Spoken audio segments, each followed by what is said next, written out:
We had finally made it. After years of cramped apartments and thin walls, we found our forever home in a quiet cul-de-sac, with towering trees and friendly It was peaceful, welcoming, and most importantly, free of an HOA at least. That's what the real estate agent assured us when we signed the deed. No fees, no rules, just neighbors living like neighbors. The house was perfect. Big enough for our growing kids, a spacious backyard for summer nights, and a porch where I could finally read in peace. The air felt fresher, like we'd crossed some invisible border into a better life. The kids were already racing through the halls like they owned the place. We felt like we'd won the lottery. That first week was filled with boxes, pizza dinners, and small wins like discovering we had a working fireplace and the garage opener didn't need replacing. Neighbors waved politely. Some dropped by with cookies. One man, Mr. Harris, even offered to lend his leaf blower. Everything felt too good to be true. Then she appeared. She walked straight across the street with sharp steps and a clipboard in hand. Her sunglasses didn't hide the look of authority in her eyes. "I'm Denise Carter," she said, "acting president of the HOA." I blinked. "What HOA?" She handed me a folder thick with paper and smiled like a cop issuing a ticket. Inside the folder were documents titled Welcome Packet, HOA Bylaws, and a fee schedule. She said dues were due by the 15th and she'd waive the late fee this once. I asked where this HOA was recorded because we'd been told it didn't exist. Her smile faded slightly as she said, "Everyone else complies." That's when I got suspicious. I told her, politely, that our deed didn't mention an HOA. Her response was swift. "Oh, it's common law here. We've operated like this for years." I wasn't convinced. She seemed more interested in control than community. My wife, watching from the porch, whispered, "We didn't sign up for this, right?" No, we definitely did not. That night, I went through all our documents again. Nothing. No mention of an HOA. No legal obligation to join. The real estate disclosures were clear. We were in the clear. So I decided we'd ignore Denise's paperwork and live our lives. That decision, I would soon learn, made us a target. Over the next few days, things got strange. Flyers began appearing. In our mailbox, marked urgent HOA notice, they warned of fines for unapproved landscaping and non-compliant trash bins. One had a picture of our recycling container circled in red. We knew who sent them. No one else cared about bins that much. Then came the violation letters. They were typed on HOA letterhead but had no contact information besides Denise's Gmail address. They threatened liens and escalation to county enforcement.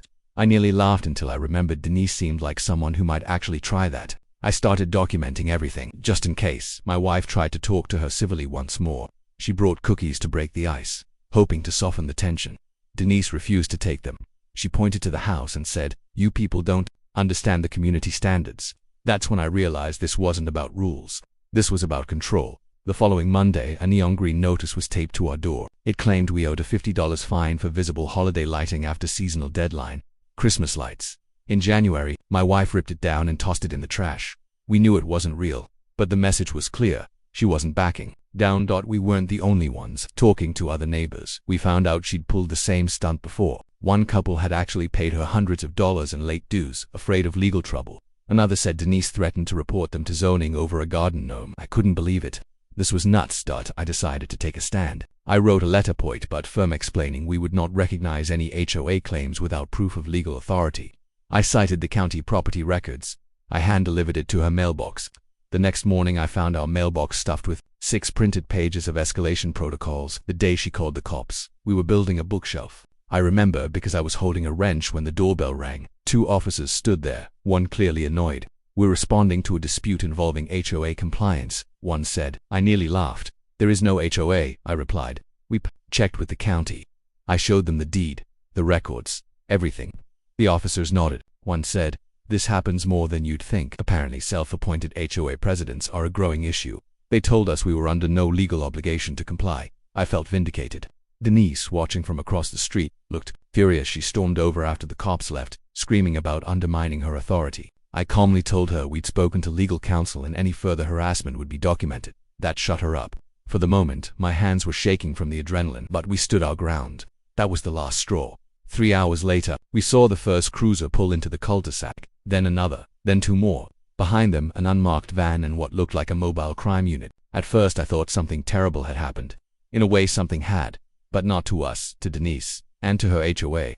We watched from the porch as uniformed officers and plainclothes agents entered her house. Her husband stood on the lawn, stunned. Paperwork, hard drives, folders, they took everything. A neighbor whispered that this had been coming for months. There'd been complaints, lawsuits, even a local journalist digging into it. Apparently, Denise and her little board had been running a scam. They created a fake HOA entity, printed official-looking documents, and collected fees from intimidated residents. They even filed bogus liens on titles, causing massive legal headaches. It was all fraud.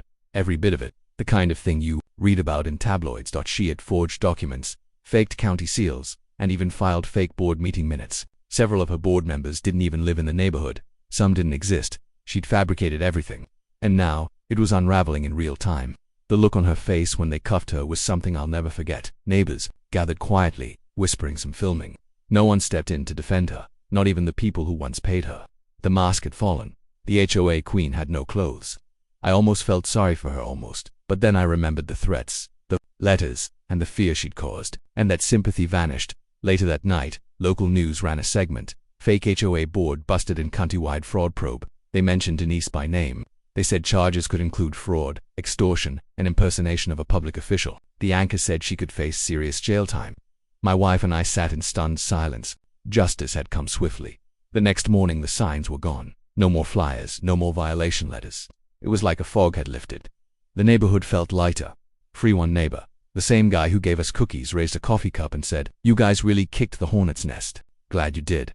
So were we. We never intended to fight. We just wanted to live in peace. But sometimes standing your ground means shaking up the entire system." Denise had bullied this street for years, but all it took was one family to say no. 3 hours later, the empire she built on fear was gone. Just like that. The days after the raid were strangely quiet. No more knockoff notices, no suspicious cars driving slowly past our house. The clipboard tyrant was gone, and with her went the illusion of her authority. The street felt different, like the neighborhood had collectively exhaled for the first time in years. But peace wasn't the only thing left behind. A few of the neighbors started talking again, real conversations longer than waves and polite nods. People admitted they'd been scared to speak out. Denise had threatened several of them with lawsuits or community penalties. One elderly woman said she paid over $2,000 in back dues to avoid a lien. She was almost in tears. We quickly became the unofficial center of the block's attention. People asked what we knew, how we stood up to her, whether we were lawyers. I wasn't just a guy with a printer and a folder of real documents, but standing up had earned trust. And now, everyone wanted to know what would happen next. We learned from a local reporter that Denise wasn't the only one arrested. 2 others, named on the fake board filings, were also taken in. One was a former HOA consultant with a shady record, the other a woman from 2 streets over who didn't even live in our neighborhood anymore. The scam ran deep. The journalist told us this was one of the most elaborate fake HOA operations they'd seen in the state. Over 30 homeowners in 3 neighborhoods had received letters. At least 17 paid money, fearing liens or lawsuits. Some even complied with architectural demands, removing fences, repainting sheds, all under threat of a fake board. Authorities believed Denise had been collecting dues for nearly 4 years. The estimated fraud total was close to $60,000. She'd used the money for vacations, a new car, and allegedly paid off credit card debt. She didn't just pretend to run a board, she ran it like a business, but her luck ran out. We were asked to give a statement. The county investigator came by with a badge and a polite tone. He took our flyers, screenshots of emails, even the fake fine she issued us. "You're part of the reason this blew open," he said. That was strange to hear. We'd only pushed back because it felt wrong. One by one, neighbors began to realize they were part of something bigger. A man across the street found a fake violation buried in a pile of mail from last year. Another discovered she'd been billed twice for the same fence height infraction. An audit began. One neighbor even called a lawyer to explore damages. I felt proud, but also unsettled. We'd stood up for ourselves, but at a cost. For weeks I was on edge, expecting some twist, someone retaliating or a lawyer letter, but it didn't come. Just silence. The kind of silence that used to feel empty, but now felt like victory. We could breathe again. The home that once brought us joy now carried a strange gravity. Not bad, just heavier, like a battlefield that had seen its fight and now rested. The porch swing felt earned. Every morning coffee was quieter. The kids played freely in the yard, and I no longer glanced at the street, wondering who watched. Then came the restitution talks. The district attorney announced a recovery program for victims. If convicted, Denise and her accomplices would be ordered to pay restitution. It wouldn't make up for all the stress, but it was something, especially for the older neighbors, who paid thousands under fear and false claims. Some of them still looked haunted. Mr. Harper, retired and kind, told me he lost sleep for weeks after Denise warned him about code enforcement violations. He didn't know the law and panicked. She preyed on that. He kept thanking me. I didn't feel like a hero, but I understood now why standing up mattered. The Homeowners Association was officially disbanded legally because it had never truly existed. A court order voided all filings made under the fraudulent entity. A public notice was issued. People celebrated like it was a holiday. Someone even set off fireworks that weekend. The fake rulebook had been burned, metaphorically and literally. We held a block barbecue the following Saturday, first one in years. Everyone brought something, kids played. Laughter returned. No flyers taped to poles. No measuring tape checking grass height. Just neighbors being neighbors.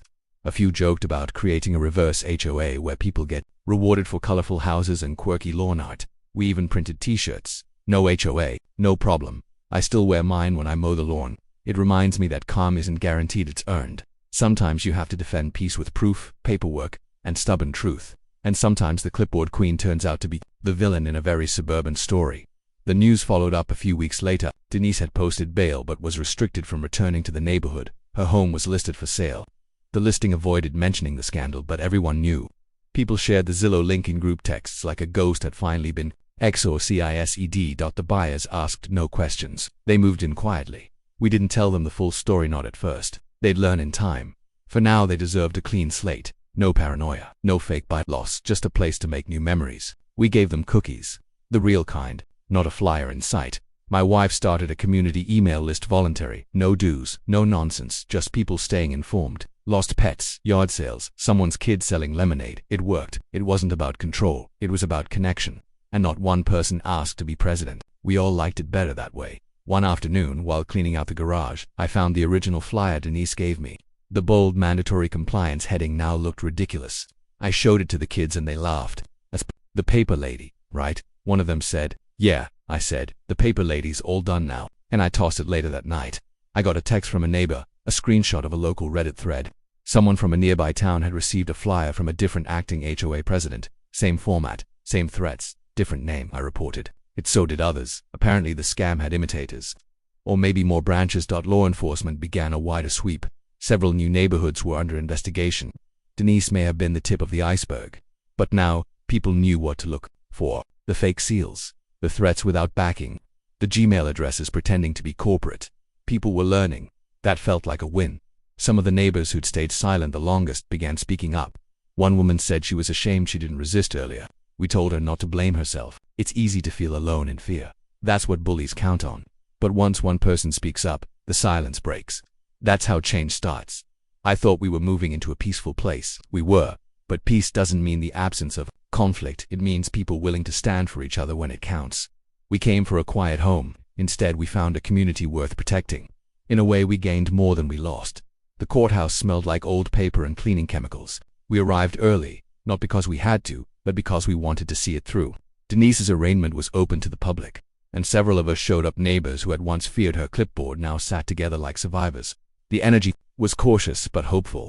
Justice wasn't loud. Here it moved with quiet resolve. She walked in wearing a dark suit, nothing like her usual khakis and collared polo. Her hair was tied back, no sunglasses, no clipboard, just handcuffs and silence. She didn't look at us, didn't speak. Her attorney, a sharp-looking woman in heels, did all the talking. The charges were read aloud: fraud, impersonation, racketeering, and mail tampering. Each count landed like a drumbeat. 22 total. The judge was calm but firm, and Denise barely blinked. Her lawyer pled not guilty. Of course, that was expected. The prosecution asked for house arrest and continued restriction from contacting any of the victims. The judge agreed. She left the courtroom without a word. But we knew she saw us. We weren't just faces in a crowd. We were her paper trail.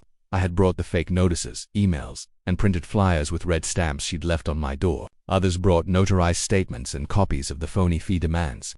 It was all handed to the assistant district attorney in a big manila envelope. He smiled and said, "This helps a lot." After the arraignment, things accelerated. Discovery revealed just how organized her fraud had been. Fake board minutes, documents with forged signatures, even a logo she created on a free design site. Her email address had posed as a legal department. She even made up job titles for her accomplices. One guy called himself compliance director. He worked at a vape shop. The story spread statewide. A local podcast ran a 2-part special called HOA of Lies. A documentary team even reached out to interview some of us. I declined. I didn't want internet fame. But the neighborhood buzzed with attention. People were fascinated by how close this had come to succeeding, all because no one questioned her sooner. Months passed as the legal system did its slow dance. Denise's lawyer tried to negotiate a deal. We heard she offered to repay part of the money if charges were dropped. The district attorney rejected it outright. They wanted a precedent, a warning. This wasn't small-town drama anymore. It was a warning shot to every clipboard tyrant out there. My wife and I got used to visits from investigators. They were kind, careful, and detailed. They combed through everything. They even asked about Denise's behavior, the way she delivered notices, how she phrased her threats. They built a profile, a person obsessed with control, with power, someone who believed fear was more useful than law. Meanwhile, life on the block settled into something resembling normal. Kids rode bikes again. Sidewalk chalk returned. Garden gnomes reappeared. A neighbor repainted their house in a bright teal color that Denise had once called non-compliant. Everyone loved it. A different kind of order had emerged, one built on freedom and shared experience, not arbitrary punishment. Then came the trial date. It had taken nearly a year. Some charges had been dropped, others added. In the end, she faced 10 felonies and multiple misdemeanors. She still pled not guilty. The jury selection alone took days. People in town already knew who she was. They had to find folks from outside the area. We weren't required to attend the trial, but several of us did anyway. The courtroom felt colder this time. Denise had aged visibly, lines in her face, dark circles under her eyes. Her voice, when she finally spoke, was thin and resigned. She testified that she believed she was helping maintain standards, but no one bought it. The prosecutor shredded her defense. They showed the fake seals, the altered documents, even her online history searches like can I enforce HOA rules without incorporation and how to file a lien without lawyer. She looked down during most of it. The jury scribbled notes. Some neighbors wept. This wasn't drama anymore. It was exposure. Witness after witness gave testimony. One man said he paid Denise $600 out of fear she'd block a home sale. Another said she threatened to report him to child services because his kids had sidewalk chalk on the driveway. It was more than fraud, it was psychological abuse cloaked in bureaucracy. And finally, someone said it out loud. When it was my turn, I spoke simply. I told the jury we moved in thinking we'd found peace, only to discover a private government run by fear. I described the flyers, the police visit, the rage behind her smile. I showed them a picture of the flyer with my kids' drawings beneath it. The contrast said everything. Denise didn't look up once during my testimony. She stared at her hands. Maybe she finally understood what she'd done, or maybe she didn't care. When I stepped down, the judge nodded at me. Just once, I felt that nod in my bones. I'd stood up not just for my family but for the whole street. The jury took 3 days. I didn't sleep well during that time. I kept thinking, what if she gets off? What if some technicality sets her free? But when the verdict came, it landed like thunder. Guilty on 8 felony counts and 2 misdemeanors. Restitution ordered. Maximum sentencing scheduled. Denise finally looked up and cried. She was sentenced to 6 years, with 2 suspended, and heavy financial penalties. She wouldn't serve all of it, good behavior and such. But it didn't matter. The scam was exposed. Her power was gone. She left the courtroom in cuffs. This time no suit, just a beige jumpsuit and silence. Her reign had ended the next weekend. We held another barbecue. Not a celebration, just a quiet gathering. Some neighbors shared old stories. One guy revealed she used to measure their grass with a ruler. We laughed now, but the fear had been real. That's what shocked us most, that we'd lived under it so long. Never again. The neighborhood changed after the trial, not just in rules, but in spirit. We built a community garden where the old HOA bulletin board used to stand. Kids painted rocks to place around it. Someone brought a gnome wearing a judge's robe. It was silly, but perfect. We'd taken something ugly and made it ours. People stopped worrying about small things. Nobody cared if your garage door stayed open too long or if your mailbox had stickers. What mattered was honesty, kindness, and shared space. A neighborhood wasn't lines on a map or fake documents. It was stories, meals, help with flat tires, and waving from porches. Months later, I was invited to speak at a housing panel. The topic: HOA reform and fraudulent enforcement. I stood in front of lawmakers, developers, and homeowners. I told our story, the fake fines, the real fear, the raid, the justice. I told them, protecting communities starts with protecting truth. They listened. Some even asked questions. Bills were proposed to require stricter oversight of HOA, incorporations, and lien filings. It wasn't everything, but it was something. I never imagined our quiet street would inspire legislation. But I guess that's how these things start, with one person saying, "This isn't right." I still walk past Denise's old house sometimes. The new owners planted lavender where her compliance sign used to stand. It smells incredible in the spring. They're quiet, friendly people, no clipboards in sight. The house feels softer now, not haunted, just healed, like the rest of us. Some of us still carry pieces of the past. Mr. Harper keeps a copy of the court order in a frame. My wife made a scrapbook of news clippings. I have my t-shirt, but what we carry isn't fear anymore. It's a reminder that community is worth protecting, that truth is worth fighting for. 3 years had passed since the raid, and our street had finally settled into the kind of peace we thought we'd bought in the first place. The hedges grew wild in a few yards, and no one said a thing. Garden gnomes multiplied, porch swings creaked under the weight of calm. No more flyers, No more threats, no more threats, just life. The house still felt like home, but something deeper now connected us to it. My youngest son had started middle school. My wife took up painting. I built a bench from leftover fence wood. It wasn't perfect, but neither were we, and that was the point. We were finally living without scrutiny, without fear. People still asked us about Denise from time to time. Her name had become local legend, like some urban myth told around community barbecues. Remember the HOA queen? Someone would say, and everyone would laugh. She'd served time and was now out, according to the papers. But no one had seen her, and no one missed her. New families moved in. We told them the basics: nice neighbors, quiet street, watch for deer at night. We didn't tell them everything unless they asked. Most didn't, and we liked it that way. Why poison a good thing with old ghosts? But we did keep copies of the court records, just in case. My wife suggested we make a little history box, something for future residents if they ever wondered why the street was so tight-knit. We included articles, a few of the old fake finds, even the gnome in the judge's robe. It was sealed in a waterproof tub and buried under the community garden. Some stories belong in the soil. One day in spring, while pruning the roses near the mailbox, I noticed something, a flyer, not taped but tucked into the edge of the box, folded neatly. I opened it slowly, my heart ticking like a clock. It wasn't from Denise, but it was an HOA notice. A new one, different font, new logo. My stomach dropped. The flyer was titled Neighborhood Standards Committee Welcome Bulletin. I scanned it twice. It wasn't threatening, at least not yet. It mentioned revitalization efforts, home preservation and community cohesion. There were no fines, no threats. But it felt familiar, too familiar. My hands tensed as I folded it up and walked back inside. My wife read it in silence, then said, "It's starting again." We both knew the signs. The language was softer, but the intent was clear. Some new person thought they could pick up the clipboard and crown. We didn't panic. We made copies. We started paying closer attention. Ghosts don't knock, they slip in. The next few weeks brought more signs. A neighbor's decorative flamingos vanished overnight. Another got an anonymous letter suggesting they trim their hedge to keep the community looking its best. Still polite, still unsigned, but it was escalating. We decided to ask around. Most people hadn't noticed.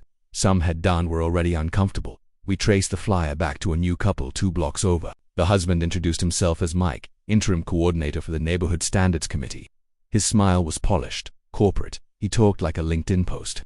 Said he wanted to elevate the visual harmony of the area. My wife's eyes narrowed. I kept smiling. We asked Mike a simple question. Is this a legally recognized HOA? He dodged, said we're an informal group right now, a task force of sorts. That was enough for me. We thanked him and left. I went straight to the county website and looked up any recent filings. There were none. Not yet, but that's how it starts. Not with papers and courtrooms, but with soft words, vague authority and assumed power. We decided to call a block meeting, not a war council, just coffee and chairs in the garden. 20 people showed up that told us everything. People knew, and they weren't going to let it happen again. We shared the flyer. Others had them too. One woman had received an invitation to join that came with a payment slip. $45, voluntary, of course, but it was phrased like a bill. We discussed legal steps, documentation, everything. This time we were prepared. No one was going to be caught off guard again. Mike and his wife didn't attend. They declined the invitation, saying they were busy reorganizing committee materials. We didn't press it. Instead, we put a statement together, a kind of open letter, signed by nearly every house on the street. It affirmed there was no recognized HOA and no authority to enforce anything. We printed it on nice paper. We hand-delivered it to every mailbox. We also posted it on the community board next to the garden, right where Denise once hung her fake notices. No threats, no drama, just facts and signatures. That was enough. Mike didn't respond. His flyers stopped. His committee quietly folded. The flamingos reappeared on the neighbor's lawn. Someone added a plastic unicorn for good measure. Things settled again, but this time, we understood that peace wasn't permanent. It had to be guarded, not with paranoia, but with awareness. Authority unchecked becomes abuse. We learned that lesson once. We wouldn't forget it. Every few months we host a community talk, nothing formal, just chairs, lemonade, and stories. We talk about local news, about weird mail, about anything that smells like control without consent. Some call us paranoid. We don't mind. We call it healthy. We call it history. And we remember how it almost slipped away. I started writing about it, not just to warn others, but to help process it. There's something cathartic about naming the fear that tried to live in your walls. I submitted an essay to a community newsletter. It got picked up by a housing reform blog, then a podcast. The story kept echoing. The podcast episode was called The Quiet War, Fighting the Fake HOA. I listened to it in the garage while fixing the screen door. My voice sounded strange, stronger than I remembered. They had layered in music, clips from neighbors, even the court verdict recording. I felt something inside me finally unclenched. The episode went viral in housing forums. We started getting emails from people across the country. Some faced similar scams. Others were mid-fight. A few had given up and moved. We replied to every message. We sent them links, documents, a checklist we built, how to spot a fraudulent HOA in 5 steps. That checklist made its way into legal aid offices. One lawyer in Oregon said it helped a retired couple avoid a $3,000 scam. Another woman said it saved her from losing her home. That made everything worth it. The flyers, the cops, the courtroom. If our mess could stop someone else's, then it mattered. We started joking that our street should be a fraud-free historic district. Someone printed a fake seal with crossed clipboards and a gnome in a crown. It's now a magnet on my fridge, a reminder that small things, paper lies, and silence can nearly append a peaceful life, and that small people, united, can stop it. One rainy afternoon, I found myself sitting on the porch sipping tea, watching the water bead off the mailbox. My youngest sat beside me, now a teen. He asked, "Hey Dad, you ever think about what would have happened if we'd just paid the fine?" I paused. "Yeah," I said, "all the time." Because we almost did. We almost gave in, almost let it slide. But that's how people like Denise thrived through almosts and maybes. That flyer was never just paper. It was a wedge, a test, a tiny push to see if we'd move. We didn't, and that made all the difference in the world. We thought it was over, that the lesson had been learned, that the story had ended. But history doesn't ask for permission to repeat itself. It just waits for people to get comfortable again. And we had exhaled. And that's exactly when the crack formed, quiet, crooked, and right under our feet. It started with a leak, both literal and metaphorical. My neighbor Rick called me over to check his basement. He said rain had gotten in, but what he really wanted was to talk. "Something weird's happening," he said, standing ankle-deep in soggy insulation. "I got a letter, handwritten, signed by someone we both know." The signature read DL, and under it, Co-Chair Restoration Council. Rick laughed awkwardly. "I thought Denise was gone." "Guess not." The letter didn't threaten, but it mentioned reinstating community responsibility and returning order to shared spaces. Same song, slightly different lyrics, but we knew the chorus by heart. We checked with neighbors. 2 others had received letters too quietly with no return address. Each letter was different, personalized even. One complimented the recipient's lawn, another referenced a specific fence color. Whoever was writing these knew the houses, knew the people. It was no amateur. And it wasn't just Denise. That's when someone mentioned Tom, quiet Tom, retired electrician, always kept to himself. We'd known him for years. He came to the block parties, always brought root beer. But now people whispered he'd been seen talking with Denise in the months before the raid. Nothing suspicious back then, but now everything looked different. I didn't want to believe it. Tom had signed the community statement against the new flyers. He'd helped plant the fig tree in the garden. But sometimes betrayal doesn't look like a knife. It looks like a neighbor with a calm smile and too many questions. So we started watching. Discreetly, respectfully, but carefully. Tom's mail volume increased. More manila envelopes. Visits from people no one recognized, usually during the day when most were at work. Someone spotted a clipboard in his car. Another saw him snapping pictures of a broken mailbox. Maybe he was just curious, maybe not. We needed to be sure before we acted. We decided to confront him, not aggressively. Just 4 of us longtime neighbors, standing on his porch on a Thursday evening. He opened the door with a smile, invited us in. "Heard you've been getting mail," he said. "Me too." He walked to his desk and handed us a letter, same handwriting. But this one was typed, but signed the same DL. The contents were vague, but framed like a rallying cry. "We can restore what we once had." Tom sipped his tea. "I don't know who this is," he said, "but I'll tell you something. Whoever wrote this knows a lot about us. Too much, maybe." Paused. I didn't want to say anything, but 2 weeks ago someone knocked on my door. If said they were conducting a community inventory. Asked me about my yard tools, my fence line. They knew about the HOA raid, knew about Denise. "Oh, I think it's someone trying to start something bigger." We left unsettled. If Tom wasn't involved, he was at least a target. Or worse, he was covering. That night, I couldn't sleep. I went to the garage, pulled out the old court documents, the fake HOA notices, everything we'd stored in that dusty tote. And there, at the bottom, was something I'd forgotten. A photocopy of Denise's original letterhead, Neighborhood Oversight Committee. Not Restoration Council, but the typeface matched. So did the border art. Flourishes, spacing, even the punctuation. Denise had always used an M- instead of a colon. So did DL. That wasn't just a coincidence. This was her, or someone copying her. I scanned the newest letter into a PDF and ran it through a public OCR tool. Hidden metadata showed the document creator as DLCOMMO02. That wasn't random. There were earlier versions. I sent the info to an online community of HOA reform advocates. Within a day, someone messaged back they'd seen it too. Turns out this DLCOMM group had been quietly forming in several neighborhoods. Small, controlled, unofficial groups, some growing into illegal HOAs, others just collecting data. But in every case, the story began the same. flyers, letters, friendly meetings. By the time residents pushed back, liens had been filed and threats made. That's when it clicked. This wasn't just about Denise. This was about a playbook, a formula, something she may have helped write or stolen from someone else. Either way, it was spreading. And our quiet neighborhood was where it had started.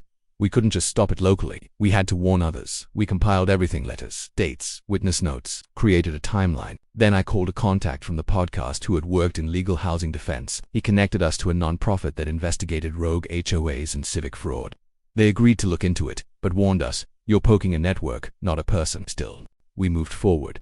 We held a community meeting bigger than ever before. We laid out the evidence. People gasped. Some were angry more at the betrayal than the danger. Tom sat quietly. He said nothing. At the end, he handed me a note. "We need to talk tonight. Just us." That evening I met Tom on his porch. He looked tired. Said he hadn't slept in days. Then he confessed. "I knew Denise was trying to come back. She approached me months ago, said she had new backing, promised it would be legal this time. I said no, but I didn't tell anyone. I was scared." He paused. "I didn't send the letters, but I didn't stop them either. That makes me part of it. I'm sorry I believed him." Fear makes people do strange things, and silence is easier than standing alone. But we didn't scold him. We thanked him, because now we had one more piece of the puzzle. With his help, we tracked one of the anonymous messengers.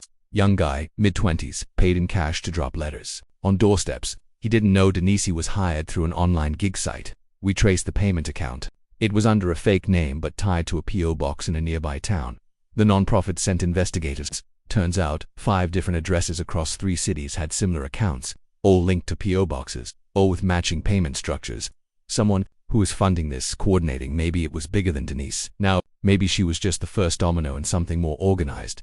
The nonprofit went public, posted a warning, sent materials to city councils. A few news stations picked it up. Suddenly our street was back in the spotlight. But this time, we welcomed it, because the best way to beat a shadow is to shine a floodlight. And this time, we weren't alone. Our kids helped. They made TikToks explaining the scam. One went viral. A lawyer from New York reached out asking to feature our story in a documentary. At first we hesitated, but then we realized this was our chance to finish what we started, to close the door for good, not just for us. We filmed interviews, walked the street with cameras, pointed out the porch where Denise screamed, the mailbox where the second wave of letters appeared, the fig tree that grew from broken trust. We didn't dramatize it. We didn't need to. The truth was already incredible enough. It spoke for itself. During one interview I was asked, "What do you think makes people like this do what they do?" I thought for a long time. Then I said, "Control." Some people are terrified of freedom unless they're the one handing it out. They dress it up like order, but it's always about power. The documentary aired 6 months later. It was titled HOA, Hidden Order America. Our chapter was called The Block That Fought Back. People from other cities began organizing their own community defense groups. Not vigilantes, just educated neighbors, connected, cautious, and confident. And that was enough to stop it. A lot of it. We still live on the same street, still tend the same roses. But now we keep a laminated guide in every mailbox. Know your rights. We host open houses once a year, not for sales, but for awareness. And in the community garden, the fig tree keeps growing. Taller, stronger, more rooted than ever. The documentary didn't just educate, it exposed. Within a month of airing, we were fielding emails from across the country. Arizona, Florida, even Alaska, all with eerily similar stories. Forged documents, fake HOAs, harassment over landscaping. One woman wrote, "Your story is mine," but 10 years later, that hit hard. It became clear. This wasn't a string of coincidences. It was a system replicated, refined, and implemented through copy-paste corruption. The people behind it weren't just scammers. They were planners, and their weapon was bureaucracy. They counted on people not knowing their rights, not reading fine print, not fighting back. A federal housing watchdog reached out. They'd seen the documentary, said it validated their suspicions about civic shell groups forming under false pretenses. They asked if we'd be willing to testify in a Senate subcommittee hearing. I looked at my spouse and just nodded. It felt surreal, but necessary. The hearing was in D.C. We brought our documents, copies of the letters, even a blown-up photo of the first flyer. The room was quiet as I recounted the day the cops showed up. How Karen screamed, how our kids cried, how 3 hours later her boardroom was in handcuffs. Senators took notes. They asked about Denise. We told them what we knew, how it started friendly, then turned hostile. They asked about Tom. We told the truth, his silence, then his honesty. The most impactful moment, when Rick held up his fake HOA bill and said, "This isn't just fraud, it's psychological warfare." More testimonies followed. A single mom from Texas had her house nearly auctioned due to a fake HOA lien. An elderly couple in Georgia had their power shut off after refusing to pay a bogus maintenance fee. The more we listened, the clearer it got. These weren't isolated cells. This was organized. The committee promised to investigate further. That was politics. What wasn't politics was the non-profit's next move. They launched an open database, HOAWatch.org. It allowed people to submit suspicious documents, compare them against known scam templates, and connect with verified legal aid. It was a digital shield for every neighborhood. We volunteered to help moderate submissions. It was like a full-time job. Stories flooded in daily, some heartbreaking, others infuriating. One stood out, a case in Nevada where a family was being sued for non-compliance by a group calling itself the Heritage Review Board. Same formatting, same signature initials. DL Denise had resurfaced. We cross-referenced addresses. The handwriting on the flyers was hers, the tone unmistakable. But this time, she was more careful. No direct meetings, no police reports, just a slow burn. A lawyer friend offered to file a cease and desist on behalf of the victims. We supported them remotely, digitally. 2 weeks later, the group went silent. P.O. box closed, website down, but not gone, just ... moved. That was their strategy. Never stay too long, never use the same name twice. Just rename, relocate, restart. It wasn't Denise alone. We realized she was more like a recruiter. Someone above her pulled the strings, called them the network, a loose web of scammers, fake counsels, shady lawyers, and data brokers. They used old HOA registries to target neighborhoods where actual HOAs had dissolved. They'd send letters pretending to be revived leadership. Sometimes it worked, sometimes it didn't, but the ones that failed were quietly absorbed and forgotten. With every new fake board, they got smarter, better fonts, legal disclaimers, even dummy websites. Some had actual board meetings staged with actors.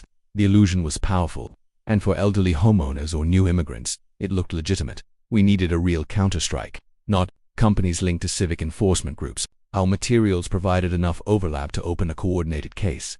Denise was placed under federal surveillance. Not arrested yet, but watched closely. We weren't told much, but we knew it was big. When they asked us to stop posting, we shifted our focus. Instead of naming names, we taught tactics. We made guides: how to identify a fake HOA, what real deeds look like, how to file a complaint without retaliation. They went viral, even got translated. One school added them to their civics curriculum. That's when we knew we were winning. And yet, we still felt the shadows. One night I found a flyer on our doorstep. No return name, no address, just some rules protect us all. It was typed, no signature, no logo, but I knew it. We all knew it. This war wasn't over. It was evolving, and we had to evolve too. We hosted webinars, invited lawyers, housing advocates, even former scammers who'd turned whistleblower. One man shared how he'd been hired to forge liens for a fake HOA in Oregon. They paid cash, said it was legal, he said. By the time I realized what I was doing, 3 families were facing foreclosure. We tracked money trails, followed shell corporations. One led to a firm in Delaware with ties to offshore banking. Another funneled through real estate wholesalers, who preyed on distressed sellers. It wasn't just HOAs anymore. It was property theft, identity laundering, all under the polite banner of neighborhood management. We spoke at housing expos, presented at local councils. One city even passed the fake HOA protection ordinance, which required all HOAs to publicly register annually. Others followed. Eventually a coalition formed: homeowners, lawyers, activists, even a few brave city officials. And at the core, our quiet street. We weren't activists when this began, just a family trying to mind its own business. But the lesson was clear. Now, silence is compliance. Apathy is fuel for corruption. If the bad actors count on you ignoring the small things, then the smallest action, like asking a question, is a rebellion. Then came the subpoena. Denise was officially charged: conspiracy to defraud, forgery, and operating an unlicensed financial entity. But she wasn't alone, for others were indicted. Some we'd heard of, others we hadn't. The headline said it best: fake HOA ring busted in national sweep. We read it aloud twice to believe it. Court proceedings were long, complex, but we followed every word. Denise tried to plead ignorance, blamed rogue associates, but the paper trail was too strong. We saw emails, texts, recorded calls. In one she said, "They're just homeowners, they'll fold." That line was played in court. The room fell silent. She was sentenced to 5 years. The others got more. Fines were levied, assets seized, and slowly, the pieces began to fall into place. But it wasn't just punishment we wanted, it was change. So we pushed for new laws, better record keeping, easier access to HOA history during home sales. By the time it was all over, our little street had become a symbol. Reporters called us the Maple Avenue movement, but we were just people who got tired of being quiet, who saw something wrong and decided not to wait for someone else to fix it. That's all it really takes. The fig tree still stands, and every spring we hang signs from its branches. Which one? A rule we helped pass, a scam we helped stop, a victory we earned together. Neighbors bring their kids, take photos. We tell the story every time because forgetting is how it starts. Remembering is how it ends.